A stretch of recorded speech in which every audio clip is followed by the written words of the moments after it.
A very good morning to all of you. This is Vibha. Once again, I am here with a new chapter of class 8th. The chapter number is 11, and the name of the chapter is Thai Cave Rescues Mission of Impossible. Here we are going to study about the story which is related to the Thailand, and there is a cave, and where the people are rescuing, and that mission was impossible. ठीक है, यहाँ पर एक Thailand केव है जहाँ पर कुछ ऐसी प्रॉब्लम हुई थी जिसकी वजह से वहाँ पे लोगों को बचाव कार्य करने जाना पड़ा था, but that mission was impossible. But the people make that mission possible. How they make that mission possible? Let's begin. Different people react differently when faced with a difficult और लाइफ थ्रेटनिंग सिचुएशन। वो कहते हैं कि author says that यहाँ पर बहुत सारे लोग होते हैं जो लाइफ में होने वाली प्रॉब्लम्स और जो जीवन को मतलब एक तरीके से लाइफ जहाँ पर जीवन की बात आ जाए उन परेशानियों को फेस करने के लिए लोग अलग अलग तरीके से डिफरेंट डिफरेंट सिचुएशन में डिफरेंट डिफरेंट तरीके से रिएक्ट करते हैं। How would you react if your friend got injured और face a life threatening situation with while trekking mountaineering और swimming? The author want to ask to you that how much you will be affected with that situation if there is your friend and he or she was injured while he was trekking or mountaineering or swimming, and that time अगर उसकी life पर कोई problem आ जाती है उस situation में आपका कैसा रिएक्शन होगा? How do you help that person or your friend? Would you wait for others to help or would selflessly come to his aid?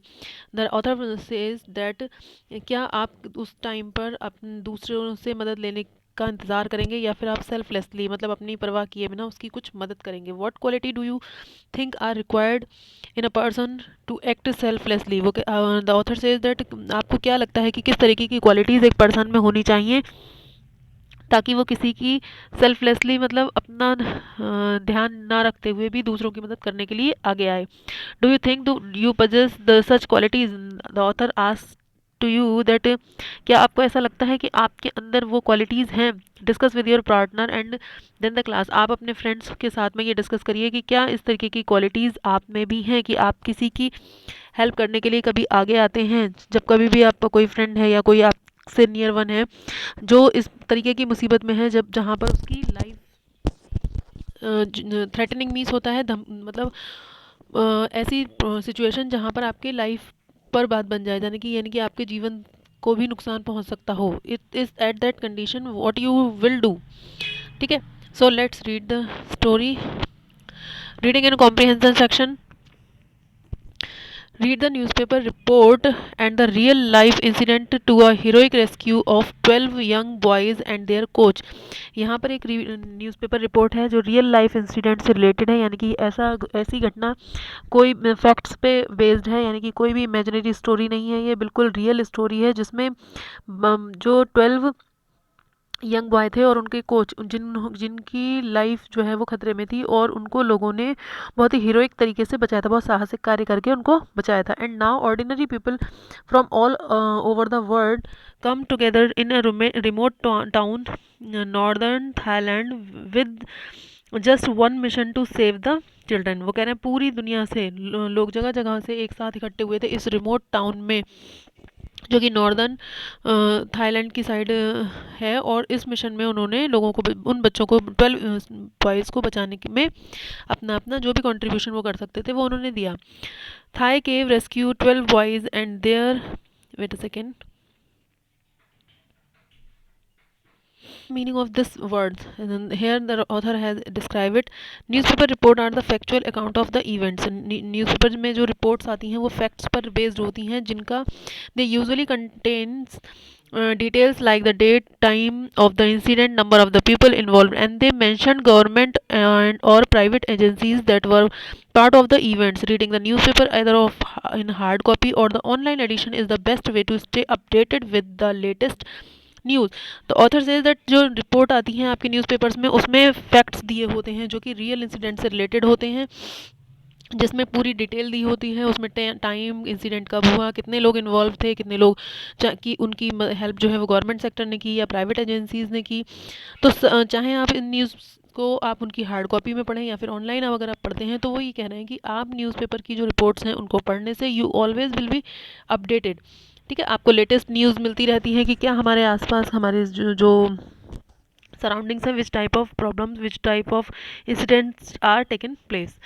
Thai cave rescue जो था वो 12 बॉयज़ और उनके कोच को लेकर किया गया था, जो कि 10 जुलाई 2018 में हुआ था। द ट्रिब्यूनल वहाँ का एक पर्टिकुलर पर्सन है जिसने उस पूरे इंसिडेंट के बारे में बताया है। After the an ordeal of more than 2 weeks, all 12 boys and their coach who were stuck in flooded Tham Luang cave have been rescued by the Thai Navy SEAL team. ठीक है, यहाँ पर एक ऑर्डियल मीन्स होता है एक बहुत ही बुरा एक्सपीरियंस। ठीक है, कह सकते हैं पेनफुल एक्सपीरियंस था, जो जिसमें कि 2 हफ्तों तक 12 लड़के और उनके कोच जो हैं वो एक ऐसी जगह केव में फंस गए थे जो कि फ्लडेड थी, यानी कि जिसमें बाढ़ आ चुकी थी, और वो उस गुफा में बहुत बुरी तरह स्टक हो गए थे, लेकिन उनको बचाया गया थाई नेवी सील टीम के द्वारा। ठीक है, थाईलैंड की जो नेवी टीम थी उन्होंने उन बच्चों को बचाया। The 12 wild boar and the coach have emerge from the cave and they are safe. जिसमें 12 वाइल्ड बोर थे, इनके ग्रुप का नाम था वाइल्ड बोर, एंड उनका कोच, जो कि जब उस केव से निकाले गए तो वो सब के सब सुरक्षित थे। The Thai navy seal unit said that after ending the 3-day rescue attempt that had caught the world's attention, वो कहते हैं उन्होंने बताया कि जब हम इस 3 दिन के रेस्क्यू मिशन पर जब निकले, जब हमें इस बचाव कार्य में, तो हम पूरी दुनिया का जो अटेंशन था वो हमारी तरफ था कि वो क्या होने वाला है, what is going to be happen, that we can save that boys or their coach or not. The Wild War Saucers team and their coach got trapped on June 23 when they went to explore the vast cave after saucer practice। ठीक है, ये जो wild Wars है ये सोसर्स की team थी और उनके कोच उनके साथ थे। ये 23 जून को जब एक्सप्लोर करने जा रहे थे, एक बड़ी सी केव ढूंढने जा रहे थे, उसी प्रैक्टिस के दौरान ये लोग उस केव में फंस गए थे, ट्रैप्ड हो गए थे। When a rainy season downpour flooded the tunnel, उस सुरंग में क्योंकि अचानक से बारिश इतनी ज़्यादा हो गई कि वहाँ पर जो है अचानक से सडनली फ्लड आ जाता है। British diverse found the boys and coach huddled on a muddy bank in the partly flooded chamber several kilometers inside the cave on Monday last week। जो ब्रिटिश के डाइवर्स में यहाँ पर जो है जो डाइव करके तैराकी वगैरह जानते हैं, ठीक है, उन्हें पता लगा कि ये जो लड़का जो 12 बॉयज़ हैं और उनके जो कोच हैं वो उसमें बुरी तरह एक मडी बैंक पर, जहाँ यहाँ पर थोड़ी सी मिट्टी है, मटीली जगह पे बैंक में फ्लडेड के साथ में वो जो लोग जो हैं वो बहकर वहाँ फंस चुके हैं। ठीक है, वहाँ पर वो एक साथ रुके हुए हैं एक मडन में।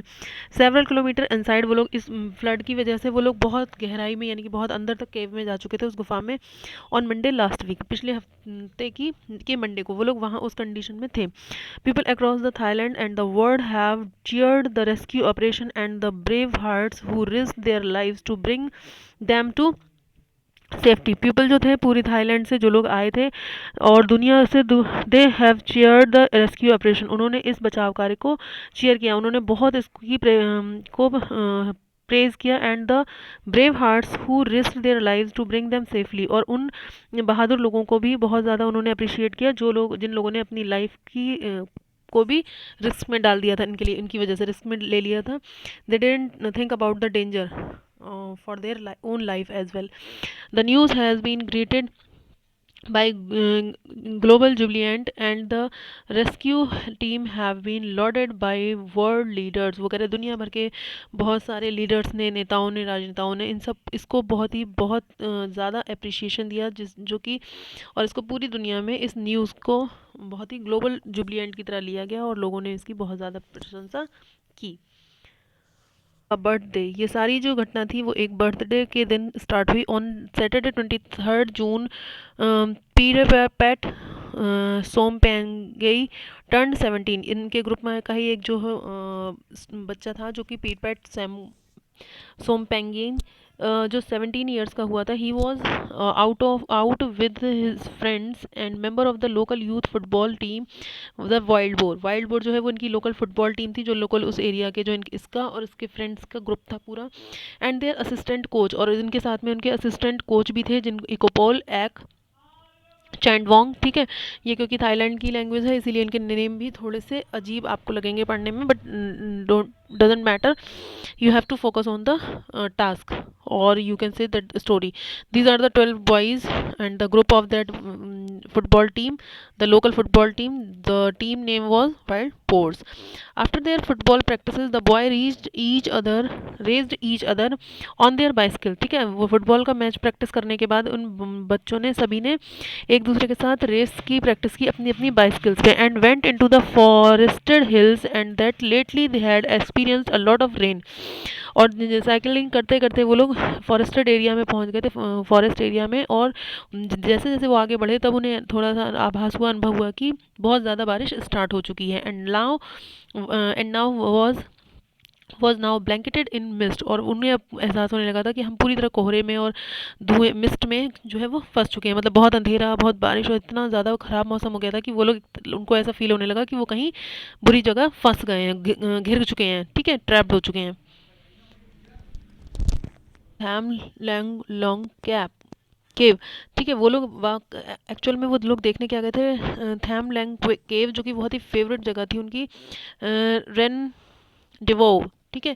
क्लासेस में ध्यान रखिएगा, ये एक थाई वर्ड है जो कि फ्रेंच इंग्लिश से लिया गया है, जिसको प्रोनाउंसिएशन करते समय बहुत ही ध्यान रखना है। यहाँ पर जैसे कि लिख रखा है, देखिए इसमें आपको जेड और एस को साइलेंट रखना है, तो इसको हम क्या पढ़ेंगे, रेंडोव्स, ठीक है, रेंडोव्स।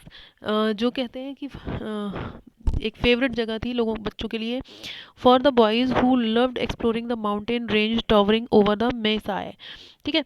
ये बच्चे जो थे वहाँ पर इस केव को देखने जाते थे, क्योंकि इन लोगों को पता था कि जब हम माउंटेन रेंज पर जाते हैं तो ये सबसे फेवरेट जगह थी लोगों की, जहाँ ये जाना पसंद करते थे। Meandering for a distance of 10 kilometre beneath the mountain range that separated Thailand and Myanmar. वो कहते हैं कि ये जो जगह थी मियासाई, ये एक ऐसी जगह थी जो कि डिस्टेंस इसका जो था वो 10 किलोमीटर नीचे, बीनीथ मीन्स होता है नीचे, बीनीथ द माउंटेन रेंज, पहाड़ी से निचला हिस्सा, मतलब यहाँ एक तरीके से वैली टाइप, इस तरीके का एरिया था ये, जो कि सेपरेट करता था किसको, थाईलैंड और म्यांमार, दो जगह हैं आपके वर्ल्ड मैप में, आप जब देखोगे तो इनको सेपरेट करने का काम ये करता था ये लैंड, ठीक है। Thailand and Myanmar is the fourth biggest Thai cave system, जो कहते हैं कि ये जो अलग करने का जो इसका एरिया है वो fourth biggest Thai cave system कहलाता है, ठीक है। सबसे बड़ा चौथे स्थान का केव सिस्टम है ये।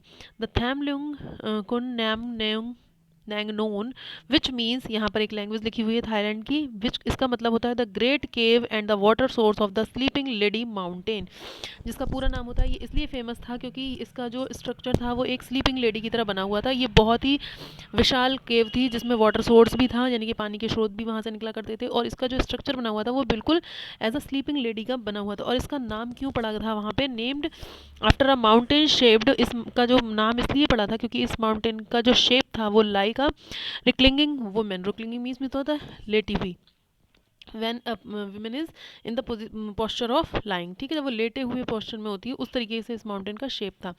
It is rich in folklore, folklore means होता है वहाँ की जो प्रदेश जो फोक टेल्स होती है, मतलब जो दादा दादी पढ़ना, वहाँ के जो ग्रैंड फोर फादर्स जो सुनाया करते हैं हमको, माउथ टू माउथ जो स्टोरीज चलती हैं उस जगह की, किसी पर्टिकुलर जगह की, उन्हें हम फोक टेल्स कहते हैं, फोकलोर भी कहते हैं। And is a popular destination for the tourist, और जहाँ जब कभी भी लोग टूरिस्ट वगैरह वहाँ जाते हैं तो उनका भी ये मेन डेस्टिनेशन होता है कि वो इस केव को, थाईलुंग केव को देख कर आएँ, ठीक है, जस्ट बिकॉज ऑफ इस structure, its beauty, like that. A local of Thailand describe the cave, वो कह रहे हैं जो वहाँ के लोकल लोग हैं वो उस थाईलैंड की इस केव को जब वो के बारे में जब वो बताते हैं तो वो कहते हैं इट इज़ डेंजरस, ये बहुत ज़्यादा खतरनाक है। I have heard that people have gone missing in Tham Luang before, वो कह रहे हैं कि वो लोग वहाँ का जो पर्सन है वो कहता है कि मैंने पहले भी सुना है कि लोग जो भी इस केव तक गए हैं वो थाईलुंग में पहले ही मिस हो चुके हैं। Especially once monsoon season starts in July the cave become extremely dangerous, और वो कह रहे हैं खास तौर से जब मानसून स्टार्ट होता है जुलाई के महीने में तो ये केव वाकई में बहुत ज़्यादा खतरनाक हो जाती है। It can flood up to 16 feet, इसमें कभी कभी बाढ़ आती है, और जो कि जिसकी जो बाढ़ की जो माप होती है, जो मेजरमेंट होता है वो 16 फीट तक होता है। The best time to visit the it is between November to April. वो कह रहे हैं अगर आपको इस केव को देखने जाना ही है तो इसका बेस्ट टाइम जो होता है वो होता है नवंबर से अप्रैल के बीच में। एवरीवन इज माइशिया न्यू ऑफ द दिस। वो कह रहे हैं हर कोई जो माइशिया से बिलोंग करता था वो जानता था कि अब इस चीज़ के बारे में। So when the world war went missing, जब जैसे ही वर्ल्ड वॉर की जो टीम थी वो मिस हुई तो सभी को अंदाजा था कि ये लोग कहाँ फंसे होंगे। It was a natural for the parents and every one two head straight for the केव। तो ये सभी के लिए एक नेचुरल था कि उनके पेरेंट्स और बाकी जितने भी लोग ये सुन रहे थे कि वो लोग उस साइड में गए थे, तो सबका जो सब, क्योंकि सब इस जगह के बारे में बहुत अच्छी तरह जानते थे, उन सबका जो इंडिकेशन था वो उधर ही था कि पक्का वो लोग उसी केव में कहीं स्ट्रक हो गए होंगे। In front of the caves they found the children's bag bikes and some football shoes. क्योंकि जब वो लोग वहाँ पहुँचे तो उसी केव के सामने उन बच्चों के बैग्स, उनकी बाइक्स और उनकी फुटबॉल शूज़ भी मिले। It was then that they raised an alarm. यही वो सिग्नल थे जिसकी वजह से वो लोग और ज़्यादा शॉक्ड हो गए थे कि ओ कि ये लोग पक्का इसी केव में हैं, जो कि उस टाइम पे उस सीज़न में बहुत ज़्यादा डेंजरस हो जाती थी।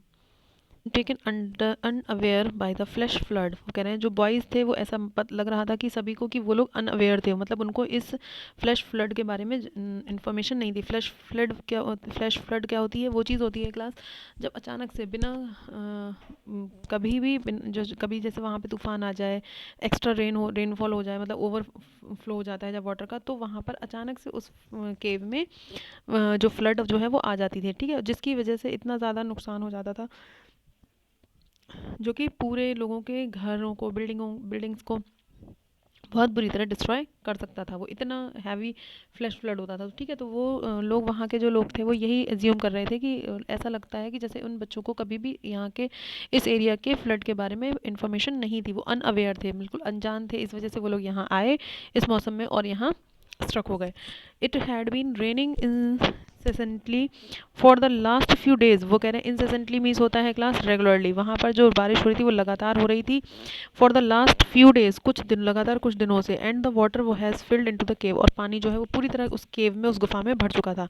The boys were caught of guard by the flash flood. सभी को अंदाज़ा था कि ये बच्चे जो हैं वो अचानक से आई इस बाढ़ में फंस चुके हैं। And they needed to get out but since it was not possible they went deeper into the cave.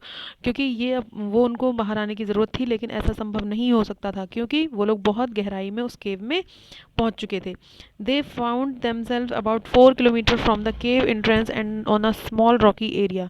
क्योंकि वो जब लोगों को थोड़ा सा अंदाज़ा लगा कि वो लोग कितनी दूरी तक पहुंच चुके होंगे, तो अंदाज़ा लगाया जा रहा था कि वो लगभग 4 किलोमीटर, 4 किलोमीटर अंदर जा चुके हैं। जहाँ से केव का एंट्रेंस शुरू होता है उससे लगभग 4 किलोमीटर की दूरी पर वो अंदर एंटर कर चुके थे, ठीक है। और एक छोटे से स्मॉल रॉकी एरिया पे, यानी कि अंदर कहीं एक छोटा सा पहाड़ी हिस्सा मिल गया था जिस पे वो खड़े हुए थे सारे, क्योंकि बाकी सब में यहाँ पर फ्लड थी, बाढ़ आ चुकी थी, और ये केव का एंट्रेंस था जहाँ से वो घुसे थे, ठीक है। तो इस तरीके की कुछ सिचुएशन वहाँ पर बन चुकी थी। दे आर इनडोमिटेबल, जो उनका spirit थी and determination to survive encouraged them to create a cavern using rock and digging 5 meter deep। वो कह रहे हैं कि उनके अंदर जो स्पिरिट थी एक, कि हम हार कैसे सकते हैं, हम नहीं हारेंगे, ठीक है। उनके अंदर एक जो ये जीतने वाली जो स्पिरिट थी उसकी वजह से वो लोग डिटरमाइन करके खड़े हुए थे, और वहाँ पे उनमें ये हिम्मत थी कि हम सरवाइव करेंगे, हम इस मुसीबत से बाहर निकलेंगे। इसी वजह से वो लोग वहाँ पर केव जो है वो केव और रॉक में गड्ढा खोद कर, वो लोग 5 मीटर तक गड्ढा खोद कर वहाँ पर एक रास्ता बनाने की कोशिश कर रहे थे, so that they could huddle together, ताकि वो लोग एक साथ, हडल मीन्स होता है क्लास इकट्ठे होकर, ठीक है, एकदम टुगेदर होकर वो खड़े हो सकें। टू कीप वार्म, ताकि उनको जो वहाँ ठंड लग रही थी उस ठंड से वो अपने आप को बचा सकें। देयर वॉज नो फूड, क्योंकि वहाँ पर खाने के लिए कुछ नहीं था, but they did have a supply of drinkable water which tickled from the cave walls. वो कह रहे हैं लेकिन उन्होंने वहाँ पर अपने लिए एक ड्रिंकेबल, पीने योग्य पानी को तलाश लिया था, जो कि ट्रिकल मीन्स टपक रहा था केव्स की वॉल से। इट वॉज डार्क, वहाँ पे बहुत अंधेरा था, but they had their torches, लेकिन उनके हाथों में उनकी टॉर्चेस थी। The porous limestone and the cracks in the rock allowed the air to come through. उन उसमें जो चूने का पत्थर था, ठीक है, जिस केव में वो फंसे थे वहाँ चूने का पत्थर था जो वॉल्स पे था, वो पोरस था, मतलब उसमें पोर्स थे, छेद थे हल्के हल्के, ठीक है, जिसकी वजह से वहाँ पे क्रैक्स और जो रॉक थे वो अलाउ, उसमें से कुछ एयर भी आ पा रही थी, जिससे उन्हें सांस लेने में भी थोड़ी सी मदद मिल रही, हेल्प मिल रही थी, ठीक है। वरना अंदर ऑक्सीजन की कमी हो जाती तो भी वो लोग मर जाते, भले ही खाने से भूख से ना मरते, लेकिन ऑक्सीजन की कमी होने से वो मर सकते थे। At least for a little while they had the right condition to survive, मगर एटलीस्ट लेकिन कुछ समय के लिए उनके पास उनके जीने भर की कंडीशन वहाँ उन्होंने बनवा ली थी, जिसमें वो जीवित रह सकते थे। मतलब पीने के लिए पानी हो गया था, और हल्की हल्की हवा की वजह से वो लोग सांस लेने में भी, सांस लेना भी उन लोगों के लिए पॉसिबल हो पा रहा था, वरना वहाँ पे वो ब्रीदिंग प्रॉब्लम अगर होती तो वो बिल्कुल भी वहाँ नहीं सर्वाइव कर सकते थे। देयर कोच एक a former monk sad in an interview, वो करे उनके जो कोच थे जो एक, वो पहले एक साधु संत भी रह चुके थे, ठीक है। तो उन्होंने एक इंटरव्यू में बताया कि I encourage and taught the boys to meditate to help them stay calm and use the a little air as possible, ठीक है। वो कह रहे हैं मैंने वहाँ पर जो बच्चे थे, क्योंकि मैंने अपने योग साधना के ड्यूरेशन में मैंने ये सीखा था कि कैसे अपनी ब्रीदिंग को, कैसे हम कम एयर के साथ अपनी सांस ले सकते हैं, ठीक है। और मैंने उनको कहा कि मेडिटेट भी करो ताकि आप लोग काम डाउन रह सको, क्योंकि अगर आप ज़्यादा बहुत ज़्यादा एक्साइटेड होगे, बहुत ज़्यादा स्ट्रेस फील करोगे तो अपनी लाइफ को और जल्दी खो दोगे, ठीक है। तो वो उन्होंने बताया कि जब उनसे बातचीत हुई तो उन्होंने बताया कि मैंने वहाँ, जब तक मैं वहाँ उनके बच्चों के साथ था, मैं उन्हें यही हेल्प मतलब सजेस्ट करता रहा कि आप लोग मेडिटेशन करिए, ब्रीदिंग को कंट्रोल करने की कोशिश करिए ताकि कम एयर हम कंज्यूम करें और यहाँ पर हम लॉन्ग टाइम तक सर्वाइव कर सकें, जब तक कि हमें हेल्प नहीं मिल जाती। I also asked them to lie still to preserve their strength, और मैंने उन बच्चों से ये भी कहा कि वहाँ पर चुपचाप लेटे रहो, क्योंकि लेटे रहने से आपकी जो स्ट्रेंथ होती है, पावर होती है, वो भी सेव होती है, but most importantly they derived courage, ठीक है। लेकिन और उससे भी इम्पॉर्टेंट चीज़ थी जो कि उन्होंने अपना जो साहस जो है वो बना कर रखा था, and felt secure because the wild वोर हैड वन अनदर, और अपने आप को वो लोग सिक्योर इसलिए महसूस कर रहे थे क्योंकि वाइल्ड वोर जो पूरी टीम थी वो सब एक दूसरे के साथ वहाँ मौजूद थे, कुछ कोई भी लोग इंसान अलग नहीं होता, पूरे ग्रुप में थे, इसलिए वो ये लोग एक दूसरे का की हिम्मत भी बने हुए थे। The exclusive Thai navy seal, जो एक थाई नेवी सील यानी कि जो एक ग्रुप है, रेस्क्यूअर्स कह सकते हो आप, इनकी जो टीम है वो पूरा the national police and the local volunteers all pitched in hoping to rescue the children. वहाँ पे जितनी भी नेशनल पुलिस थी, वहाँ की लोकल के जो लोग थे जो खुद अपनी मर्जी से, वॉल्टियर मीन्स होता है अपनी मदद, अपनी खुद की इच्छा से जो लोग मदद करना चाहते हैं, वो सभी उस जगह पर पहुँच चुके थे, और हॉपिंग मतलब वहाँ दूर दूर से लोग वहाँ आ चुके थे उन बच्चों को रेस्क्यू मीन्स बचाने के लिए। Exploring the cave was a challenge, उस केव में घुसना और उसमें जाकर चीज़ों को ढूंढ पाना एक बहुत बड़ा चैलेंज था। The navy diverse had little cave diving experience, जो नेवी के लोग जो थे जो डाइव करने जा रहे थे वहाँ पे, उस नदी में डुबकी लगाने जा रहे, वहाँ पे मतलब उस केव में, उस फ्लडेड वाटर में, उन लोगों को भी ड्राइविंग का बहुत कम ही एक्सपीरियंस था। And they the heavy rainfall, rising water level, flooding the chambers acted as a deterrent for the rescuers. वो कह रहे हैं कि वहाँ पर जो इतना ज़्यादा हैवी रेनफॉल हो चुका था कि वाटर लेवल बहुत ज़्यादा बढ़ गया था, और जिसकी वजह से जो फ्लडेड था, सभी चैम्बर्स में, सभी कोने कोने में वहाँ पानी भर चुका था, जिसकी वजह से जो है वो वहाँ के जो रेस्क्यूअर्स थे यानी कि बचाव कार्य करने वाले थे, उनको एक तरीके से वो फ्लडेड एरिया जो है वो उनको रोक रहा था कि आप इसके अंदर एंटर ना करो, क्योंकि यहाँ सबको दूर से ही दिख रहा था कि इसमें एंटर करना मतलब अपनी जान को जो खिम में डालना है। लेकिन फिर भी उन लोगों ने उन बच्चों का सोचकर वहाँ पर एंटर किया और उन लोगों को बचाने की पूरी कोशिश की। Engineers tried drilling into the mountain side, जो इंजीनियर्स थे उनको बुलाया गया, उन्होंने माउंटेन साइड में ड्रिल करना शुरू किया, trying to find cracks into the cave wall, और उन्होंने कोशिश की कि कहीं केव की, उस गुफा की किसी दीवार में कहीं हमें हल्का सा क्रैक मिल जाए, which would allow them to squeeze in. Also, they try to pump out the water from the cave and used drones with a thermal sensor to try locate the boys. ताकि उन लोगों ने को वो crack वो इसलिए ढूंढ रहे थे कि ताकि हम वहाँ से स्क्वीज करके उस केव में जा सकें और वहाँ का जितना पानी है वहाँ से उस क्रैक से पानी को पंप आउट बाहर निकाल सकें। और जहाँ हमें उस ड्रोन की हेल्प से उन बच्चों की जो लोकेशन है वो पता चल सके कि आखिर वो बच्चे कितनी गहराई तक आ चुके हैं, कितनी किस जगह पर वो एक्चुअल में रुके हुए हैं। ठीक है, ये उस केव का पूरा मैप बनाया गया था कि ये लोग कितने अंदर, ये था केव चैम्बर। ठीक है, और ये लोग कितना अंदर आ चुके थे, ये एंट्रेंस था जहाँ से उन लोगों ने बच्चों ने केव किया था, 4 किलोमीटर अंदर, यानी कि वो यहाँ तक आ चुके थे। ठीक है, और ये एक पत्तिया बीच, यानी कि अंदर ही एक पहाड़ी मतलब एक हल्का सा बीच टाइप था जिसपे जो रॉकी प्लेस था जहाँ बच्चे खड़े हो चुके थे। ठीक है, जहाँ पर वो स्टे करा हुआ था, यानी कि वो बहुत ज़्यादा अंदर आ चुके थे और ये सब कुछ बहुत गहराई में था। ठीक है, केव जो है वो यहाँ से स्टार्ट हुई थी। तो ये उसी थैम लुइंग केव का नक्शा दिया हुआ है यहाँ पर। The officers of navy seal found a boy, तभी अचानक से जो ऑफिसर्स थे नेवी सील का, उन्हें एक बच्चा मिला। A wild boar members who had not gone for the cave expedition, क्योंकि ये भी वैसे उसी ग्रुप का जो 13 बच्चों की जो फुटबॉल टीम थी जिसका नाम था वर्ल्ड वॉर, उसी ग्रुप का ये बच्चा था। ठीक है, तो उन्होंने, लेकिन इस बार वो इस ग्रुप के साथ नहीं गया था, इसलिए लोगों ने उसे ढूंढा। ही recalled the place that they visited before, उसे बुलाया गया और उससे पूछताछ की गई थी कि तुम पहले जब जाया करते थे साथ में तो कहाँ जाते थे ये बच्चे घूमने, किस जगह, किन किन जगहों पर जाते थे। तो उसने रिकॉल किया कि जब वो पहली बार वहाँ गए थे, इससे पहले तो कॉल्ड पत्या बीच, तो ये लोग वहाँ उसने बताया कि ये लोग, हम लोग जो है जब पहले बार गए थे तो यहाँ पत्तिया बीच पर हम लोगों ने स्टे किया था, हम लोग वहाँ तक गए थे। The first thought that come into their mind was, उनके दिमाग में जो सबसे पहली चीज़ आई वो क्या थी, could the missing children and their coach be there, क्या वो बच्चे इस बार भी वहीं गए होंगे। सभी लोगों के दिमाग में जब उसने उसने ऐसी इन्फॉर्मेशन दी तो ये आने लगा। On Thursday 28 June the US air force rescue specialist arrived, वहाँ पर जब 28 जून को यूएस के जो एयरफोर्स के रेस्क्यूअर्स थे वो वहाँ पहुँचे। Some have volunteered and some were asked to come in the Thai authorities, कुछ लोग तो उसमें खुद अपनी इच्छा से आए थे, वॉलंटियर्स थे कि हाँ हम मदद करना चाहते हैं इन बच्चों की, और वो अपनी खुद की ब्रेव डीड पर वो आए हुए थे। और कुछ लोगों को थाई अथॉरिटीज़ ने ऑर्डर दिए थे, जो लोग ऑर्डर्स पर आए थे, भाई उनकी ड्यूटी है, उनको ये काम करना ही है। तो उसमें से कुछ लोग तो वॉलंटियर्स थे, लेकिन कुछ जो है वो ऑर्डर पर, उनकी ड्यूटी एज अ ड्यूटी भी वहाँ पर पहुँचे थे। यूके, बेल्जियम, स्कैंडिवेन Scandinavia, Australia and many other countries send their experts and divers, बहुत दूर दूर से दूसरे दूसरे देशों से भी लोगों ने हेल्प करने के लिए अपने यहाँ के एक्सपर्ट्स और अपने यहाँ के जो बेस्ट डाइवर्स हैं, जो नदियों में और फ्लड्स में रेस्क्यू कार्य करते हैं, उनको बुलाया गया, यानी कि उन्होंने वहाँ पे सबको थाईलैंड भेजा। इट वॉज द 1 जुलाई, ये 1 जुलाई का दिन था, संडे आ चुका था। ठीक है, they that the rescuers made some progress, जब रेस्क्यूअर्स को कुछ प्रोग्रेस मिली अपने इस टास्क में, they reached a large cave which they called chamber 3, वो लोग एक बड़ी केव तक पहुंच चुके थे जिसे वो लोग अपनी लैंग्वेज में वहाँ पे चैम्बर 3 बोला जाता था।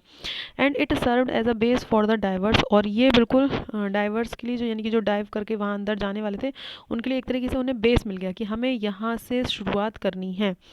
Base for the divers, the John Volanthen and the Rick Stanton had reached Tham Luang's narrow. ठीक है, जो दो डाइवर्स थे, जो उसमें थे वॉलेंथन एंड रिक स्टैंटन, वो लोग वहाँ जो थैम केव थी उसके नैरो, यानी कि बिल्कुल पतली सी जगह पर पहुँच चुके थे। ठीक है, ग्लूमी पैसेज, जो कि बहुत ही मतलब बुरा डरावना सा पासेज वे लग रहा था, वो जो रास्ता था। एंड वर ट्राइंग टू ले out guide rope and search the science of life.